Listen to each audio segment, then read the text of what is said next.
just in terms of AI, it's one of those buzzwords that kind of gets bandied around, but Dan, you talked about it a little bit earlier on when we had a bit of a pre-chat about where you would see it fitting, and then maybe I can ask David and Dave, in terms of Brightpearl and inventory planning and so forth, and Stream, where they both see AI sitting. Yeah, so earlier I mentioned, obviously the $1 million question with AI will be if it could predict more accurately when and what customers would spend money on, because that would enable us all to react much better, to have the right product in the right place at the right time. So I'm sure there is going to be a use in the future of predicting what customers and when customers. I think I know one of your questions was about peak period and when buying patterns. I think it's completely changed. People are working from home, they're shopping from home. There isn't the weekend rush in the same way. I think the patterns in terms of retail in furniture is completely changing. Therefore, AI could be used to look into that change and enable us as wholesalers to have the right stock in the right place at the right time, ready for delivery. I think that would be a great use of that technology.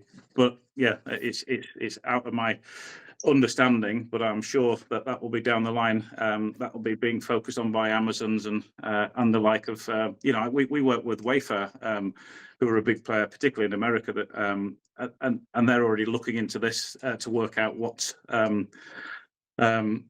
is the best product to promote at the right time, in the right season, in the right year, in the right colorway, and using AI to make those, because they're encouraging customers to send photographs of their bedrooms or their dining rooms, or to be able to place product in that they're selling, but not realizing that information is absolutely invaluable to them, because then they can get trends, because they can then see in North America, most people have got this colorway and this kind of type, so therefore they can then release information on, well, actually, we've seen 80% of customers are going into, whatever it may be, bamboo. Therefore, we'll send some products on bamboo because that's on trend. So it's all very clever data capture, and I'm sure those customers, the large players in the market, will be using AI to make those next steps, those leaps, to enable bigger sales. Thank you, Dan.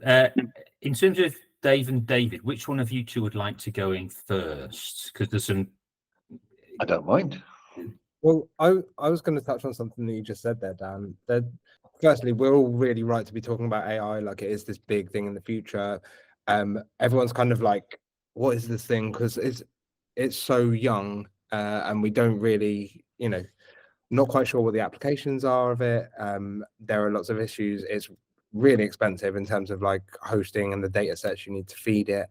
And sometimes people don't always trust it. First of all, you need explainable AI to really like understand how AI got to a given conclusion, and that's even more expensive, even more data required, even more hosting costs. I think what you were saying about being able to predict things and about being able to bring in new data from around your ecosystem is really important. AI is only as good as the data that it's trained on, but we always control the data that it's trained on. There are real life world events completely outside of the data set that your AI might be looking at that might influence something like a trend. A trend is a great example, because someone could get on Instagram, post something, and all of a sudden a trend has come into existence that didn't happen the day before. How can you get ahead of that? How can you get the right data pipeline coming in? And how do you manage that data? I was talking to someone here at Brightpearl recently, and they were talking about the importance of clean data on the way. And the example they gave was, how do you know that Canada is not a new country? Like, you need to be able to control the data that people are sending into your system. So I kind of wonder whether for us, some of the earlier uses of AI might be to do with trying to capture new data sources, trying to understand where to look next in order to actually get meaningful data in. so that you don't miss out on hugely important things. They're just beyond the scope of that AI's recognition. Dave, I can see you chomping at the bit. No. It's very interesting. Both, yeah, Dan's comments and David's comments there. Really interesting. I don't think. I'm not sure we have much to add to the conversation in terms of predicting sales. I don't think that's necessarily where we sit. But what we are doing is collecting an awful lot of data.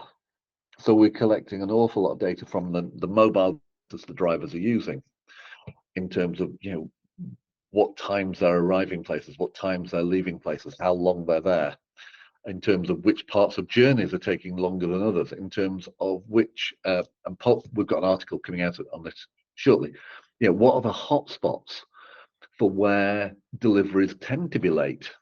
And then starting to use AI to kind of analyze that data. We were very early on this journey, starting to use AI to analyze this data and go, okay, so what, if we're regularly late in the centre of Nottingham, then maybe we should have a little bit more time on if anyone's going into the centre of Nottingham.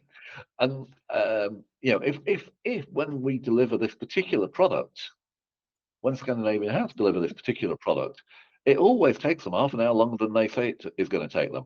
So when they're delivering that product, add half an hour on for the on-site time. But when they're delivering this other product, it takes them 20 minutes less.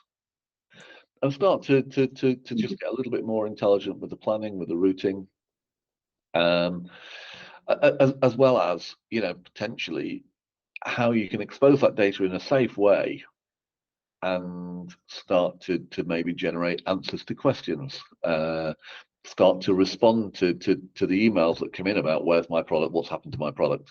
And so there's a few areas that I see us going in, but it does come down to that data collection and understanding and the quality of that data.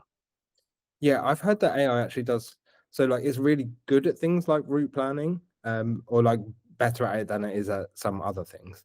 But yeah, there's still kinks to iron out with it. But when it's a bit more of a closed system like that, and being able to then, like you say, refer back to other data sets that you have, like what was on that sale, how did it influence it, and then I think in part even just understanding, right, okay, there was a factor here that we didn't understand, like how can we go and find out more about that? Like even if it came down to, off the top of my head, getting an integration to some sort of like the weather, Yeah. we are so much slower on this route when it's raining. Like things like that are just, you could really just get control of your data set.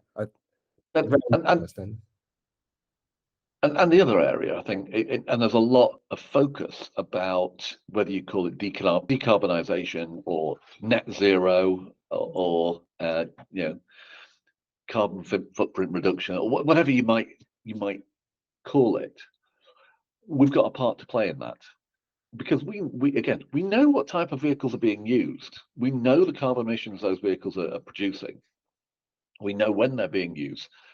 So we've got a whole data set that can help companies decarbonize, reduce their footprint, and be greener. And again, it's that data that we're collecting that lets us change things in the future and improve that decarbonization in general, as well as how you look at the most populated areas where the air quality is critical, and how you can build routes that focus on minimizing the emissions in the areas where that air quality is the most crucial to the quality of life of people in those areas. Got a bit existential there, hasn't it? But well, I mean, but it does feed in terms of it's right across the supply chain. It's not just that final mile stuff. It's the first mile. It's having the right product at the right time, so you minimize the amount of stock that you have smaller warehouses, get the right stock at the right time. It's the whole loop, isn't it? It's not just one element of it. It's the whole journey. Yeah, absolutely. Okay, I think we're done. Thank you. I'd like to thank you, Dan and David in particular, and thanks, Dave. Well, thanks for having us. Yeah, pleasure. Yeah, It's been great. echo that. Thank you to all three of you, Paul, Dan, and David. Thank you very much. Excellent. Thank you. All right. Super. Good to speak to Thank you you very all. much. Take care. Bye-bye. Bye. Bye.